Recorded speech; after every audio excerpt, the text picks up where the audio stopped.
Don't blink, it goes by fast.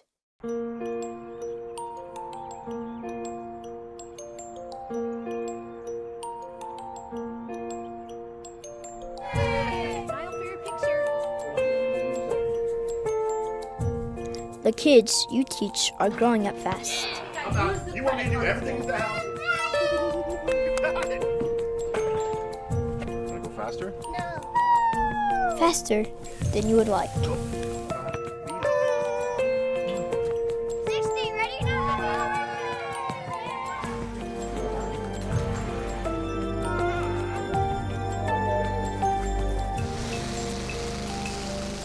Every year, decisions are being made that shape our lives.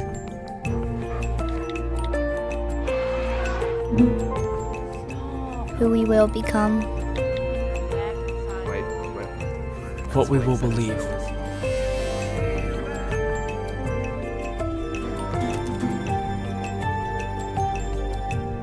We need to be discipled as we grow. We need you to lead us.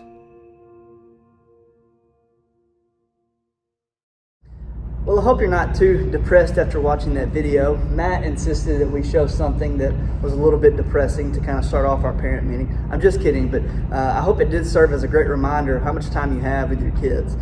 We're starting something new today that will carry on through the next several months. It's called Parenting Through the Phases. We all have these big moments in our kids' life, right? Like when they start school, when they start middle school, when they start high school, when they get their license, when they graduate, and that's just to name a few. And we try to celebrate those moments here at FBC with what we do in our youth and our children's ministry by capturing these moments and celebrating them for your family. But what we kind of want to talk about today is how there's more than just those moments. While those moments are huge in a family's life, in a parent's life, in a student or a kid's life, there's much more that goes on between those moments. As a student pastor, I can say with certainty that starting middle school and then starting high school is huge. It's pivotal moments in our lives. But I would be doing you a disservice if I told you that what happens when they start 6th grade and end 8th grade is just as big, because there's so much that happens there as well, and it's absolutely a huge time. And so what I want to talk about today, what we're going to talk about through the next several weeks is there's different phases that our kids go through, and we want to show you that every single year brings about new challenges, new opportunities, new things that come about. And so just as soon as you figure something out about your kid and you think you got it down, boom, something changes. They go through a different phase and there's a new normal. And so we want to do our best over the next several weeks and today to equip you in those times so that you can parent well when your kids are going through these moments and through these phases in their life. So what we want to do as we start this new series is just start off with scripture. Psalm 90:12, it says this: "Teach us to number our days that we may gain a heart of wisdom." Now, numbering your days, that can be kind of scary. It can be kind of terrifying because you realize as you get older how much time has already passed and how much time you have left. And at some point in your life, you begin to realize that the time you have left is not as much time as you've already lived. And I think the same is true for parenting. Now, Gregor and I, neither one can really say that yet.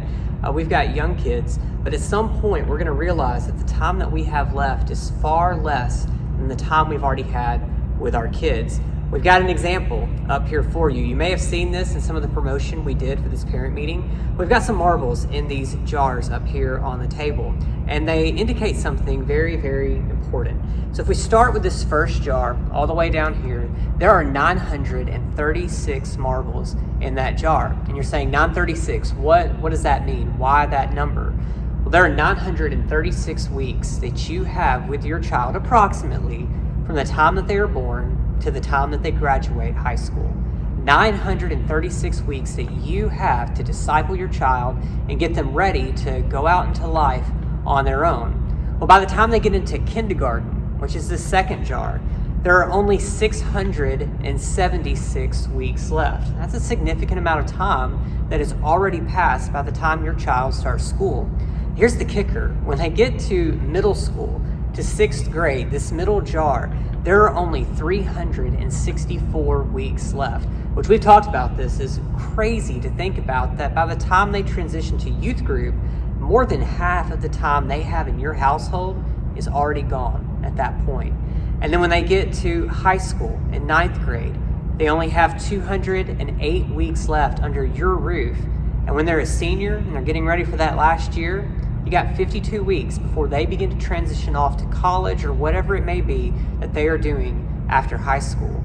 Well, that can be a little bit scary, but it can also be encouraging to know how much time you have, because the Bible says, teach us to number our days. God says that's important, because if you've got that in mind, you'll make the most of every moment. In fact, what we're talking about today is when you see how much time you have left, you tend to get serious about the time you have now. And I think that's true. As you begin to realize that time is fleeting, that time is going by, and there's not much time you have left, you try to make the most of every moment. The example I thought of was when you've got a loved one who's ill, and you know that there's not much time left, and you've only got a few more days, few more weeks, months, whatever it may be with that loved one. You try to spend every moment that you can. They try to spend as much time as they can with the people that they love, because they realize that time is short. Well, the same should be true with parenting. It doesn't last forever. Time is short, and we need to make the most of every moment. But what I want to encourage you is this: even though parenting is hard, and we're beginning to learn that, it's hard, but it's also so rewarding. You are having this opportunity to disciple a kid, to help them grow spiritually, mentally, emotionally, physically, and that is an incredible gift that you have been given. But remember this: even if you are sitting here today and saying, yeah, but I'm already at this stage of middle school or high school, and I know I've missed it. I know there's things that I haven't done. I know I haven't been intentional about parenting my kids the way that I should. I know I've missed stuff along the way. Don't feel like there's no hope or that all hope is lost. God gives you another chance. God says, jump in right now where you are and get serious about this thing called parenting, and it will be a great reward, not just for you, but for your kids as well. So even though it's hard, even though some days you feel like a failure, some days you feel like you just don't have it right, keep going, keep working at it, keep doing what God has called you to do, and you will see the rewards, the fruit of your labor as you go through this journey of parenting.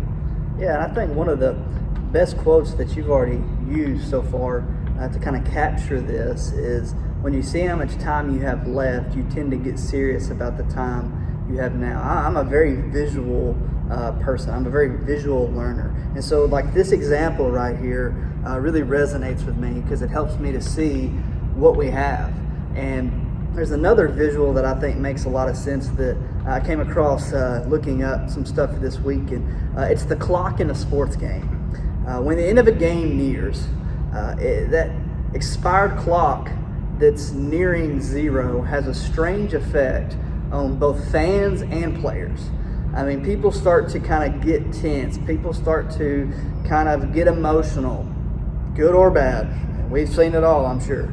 And there's all kinds of things that are done in a last-ditch effort that was not done throughout the whole game in order to maybe either win the game or to secure the win. And I think there's just something about that visual for me, because we've all seen it. We've all been there, or we've been in something like that. Because when you start putting a number to things, that's when things start to ramp up. That's when things start to actually matter. I think there's something to putting a number of weeks that you have left with your kid. It kind of helps you see the time that you have left in a way that you would maybe use it more effectively. I think it would make us realize that every day and every week matter perhaps more than we thought.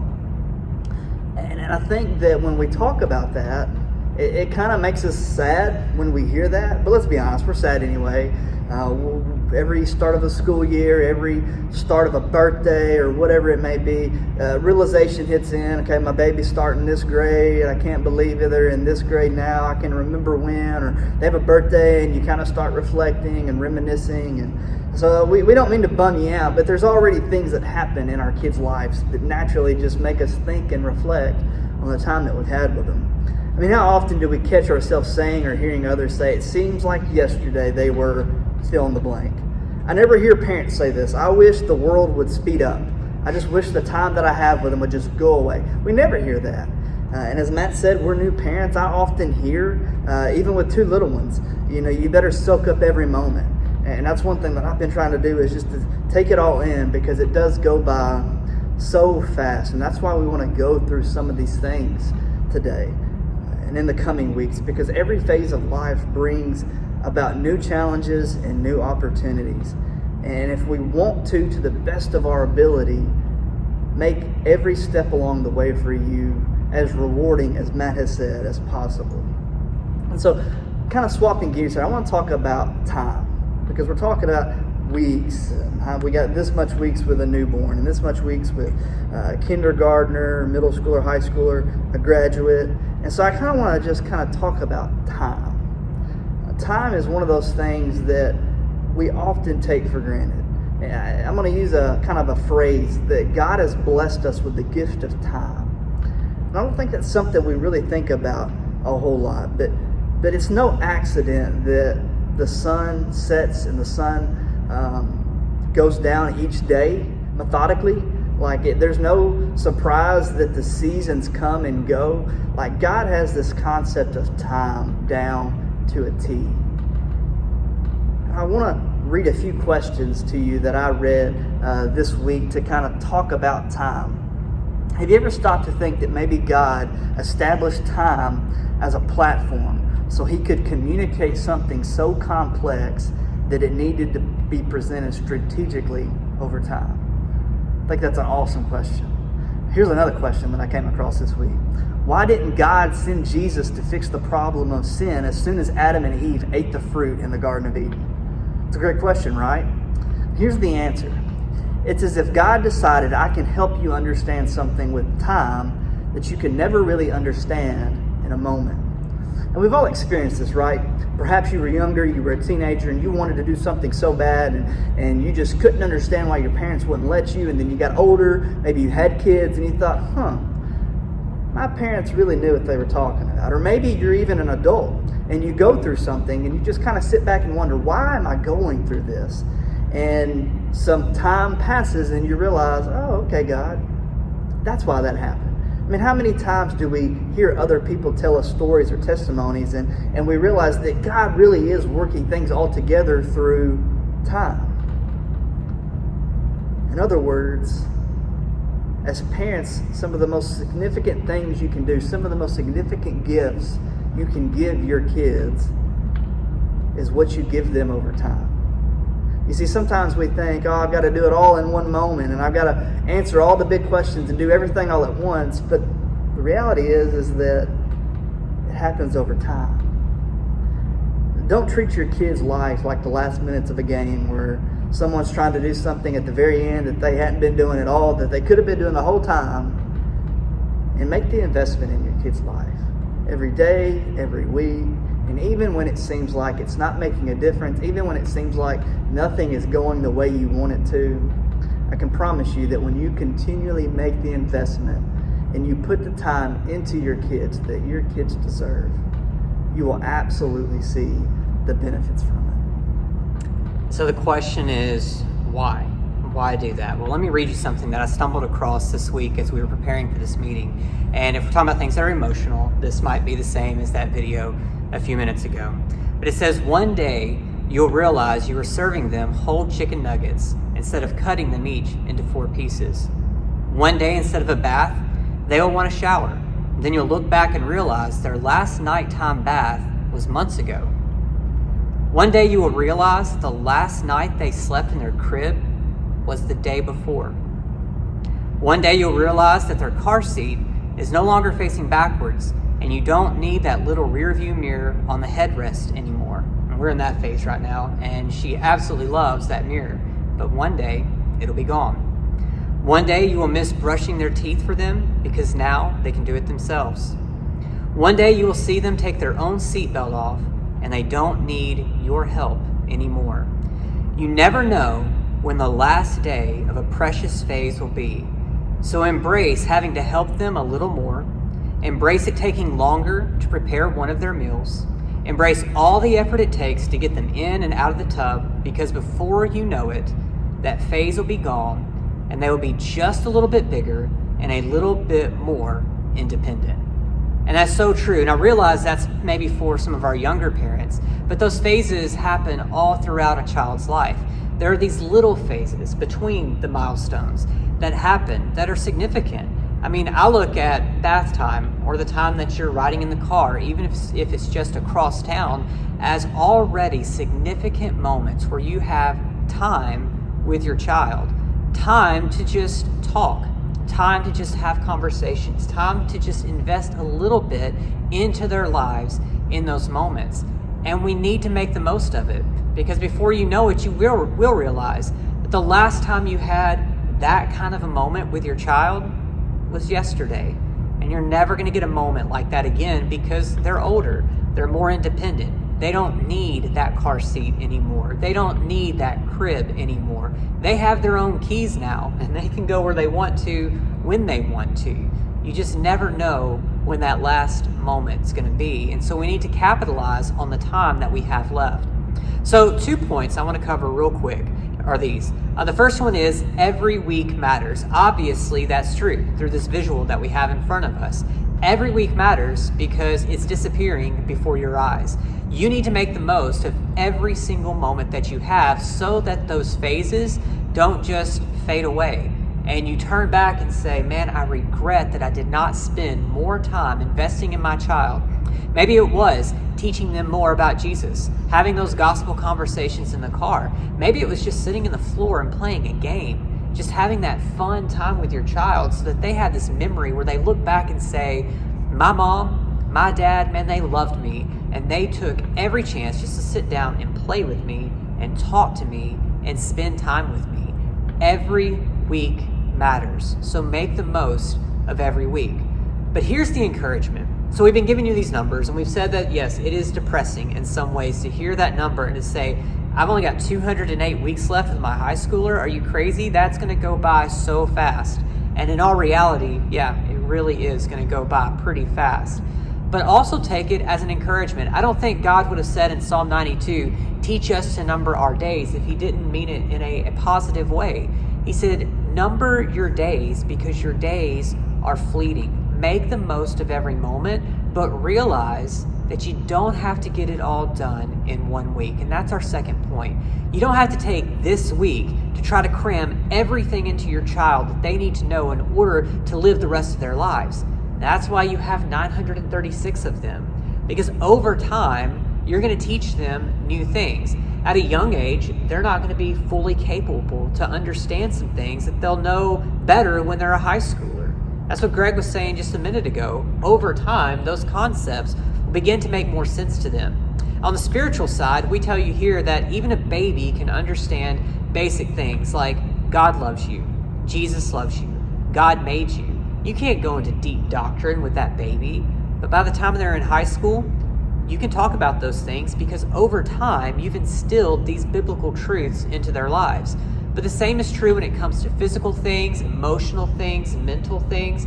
There are things they need to know in order to be a fully functional adult one day that you can instill in them over time. So make the most of every week, but don't feel like you've got to do it all in just 1 week.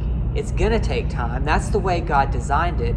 And your job as a parent is to just be there and be present and invest all you can in your kids. Absolutely. And one of the quotes that I read to kind of tie this all together is this. And I've heard this often. I've even had some friends tell me this. But here's the quote. We're not raising kids. We're raising adults. And I would add to that quote, we're raising adults who will one day move out, and we need to start acting like it. I don't tell you that to bum you out.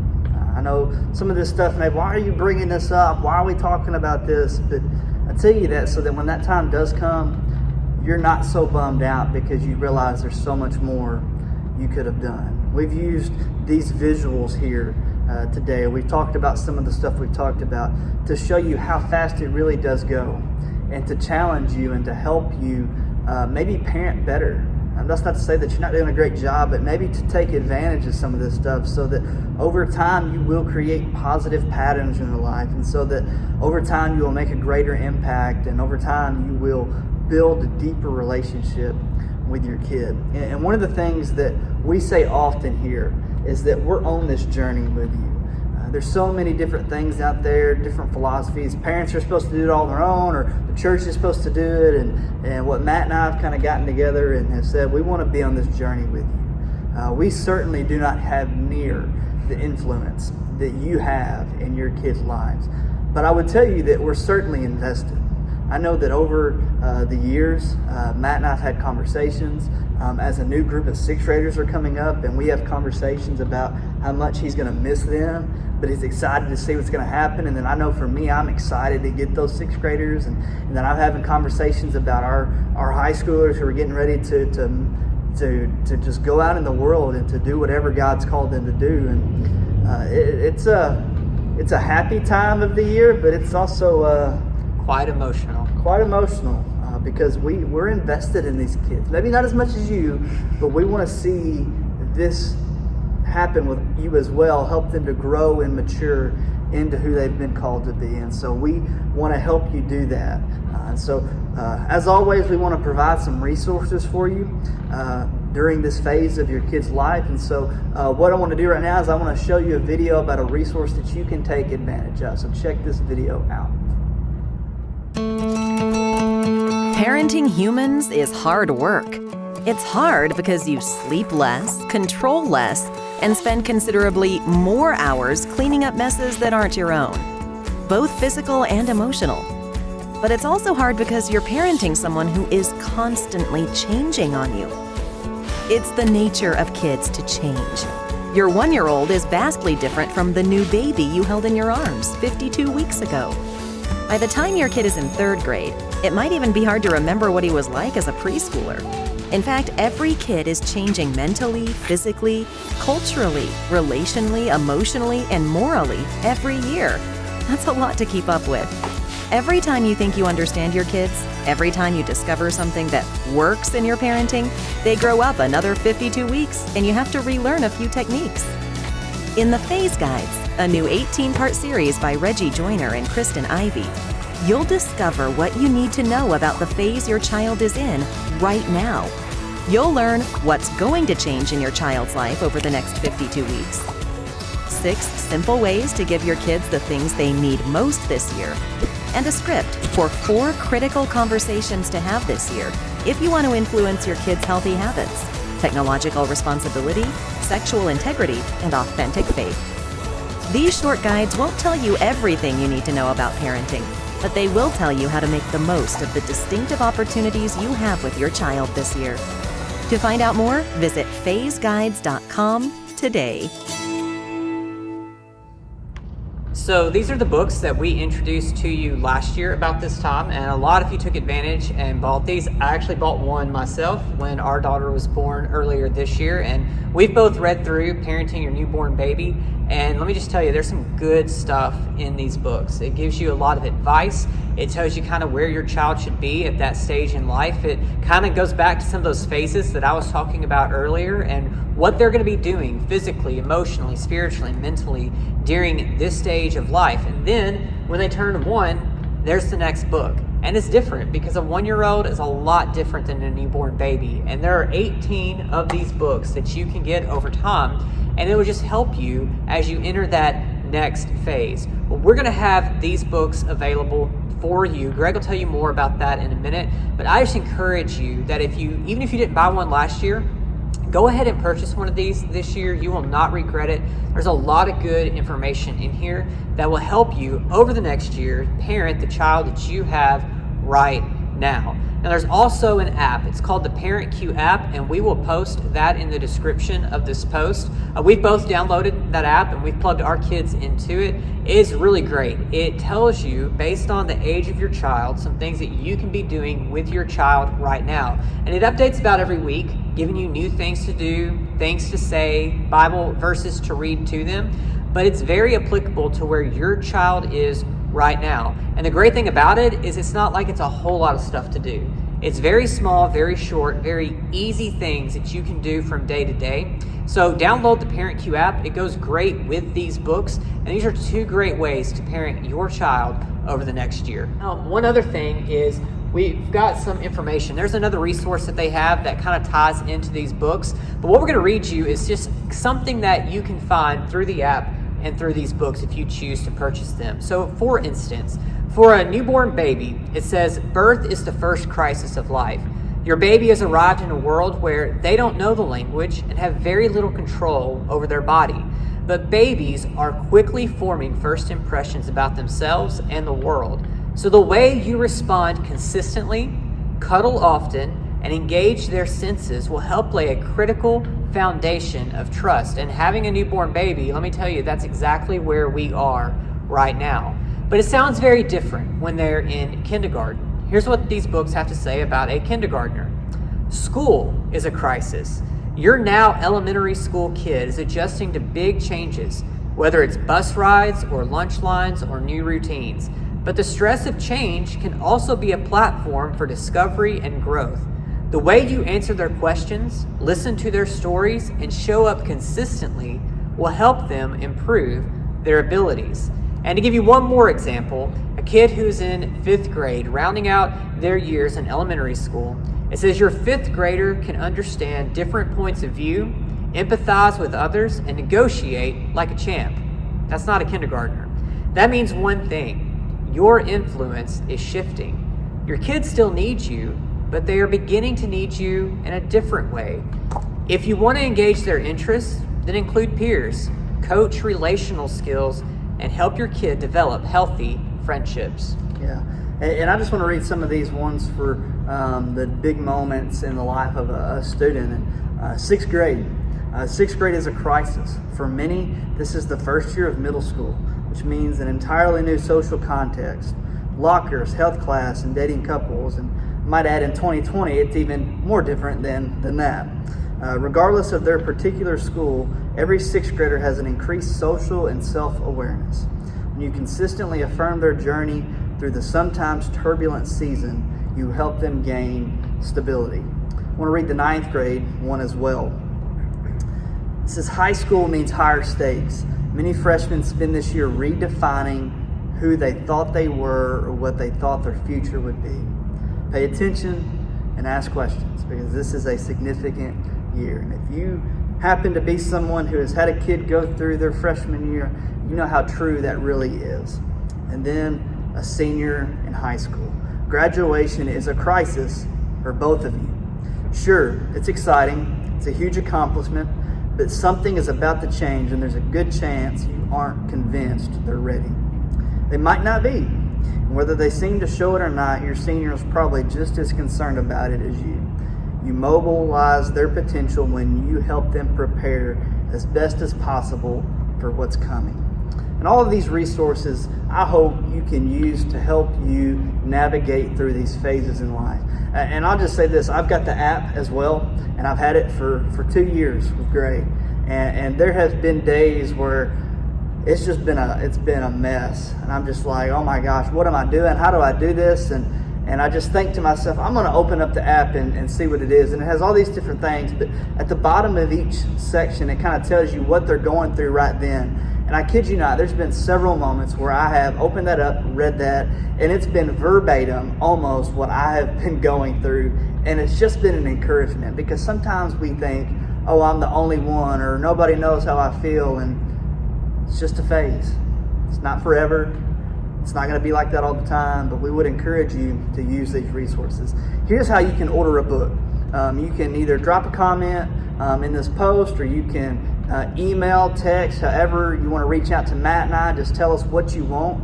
And here's how you can pay. A super easy way so that you don't have to worry about bringing money by the church or figuring that out. But you can just go to fbcmartin.org, go to the Give tab. There will be a link that says Give Now. All you have to do is click that link. The books cost $13, so that's the amount that you would put in there. And then there's a fund line that you can pick different options from, and you just need to click Family Ministry payments. Super simple way to invest a small amount, just $13, in order to have a resource, not just to be able to figure out what's middle school going to be like, what's high school, what about elementary school, what this year is going to look like for your kids so that you can better relate to them. And we hope you will join us over the next few months as we continue working through the study of parenting through the phases. Our goal right now is to transition this into a podcast form, so we won't do videos like this every week. But if you've listened to the podcast before, we will get that information out to you of how you can access it. And about every 2 weeks, we're going to release a new episode and walk through the different lessons that are in this series. There's a lot more to come about parenting through the phases and talking more about what you can do, like Greg said, this year as you seek to parent your child. And we hope you will join us on this journey. We're praying for you all as we are all going through this very, very different time of life. But we love you, and we want to be able to get some resources in your hand, even though we may not be meeting here at the church.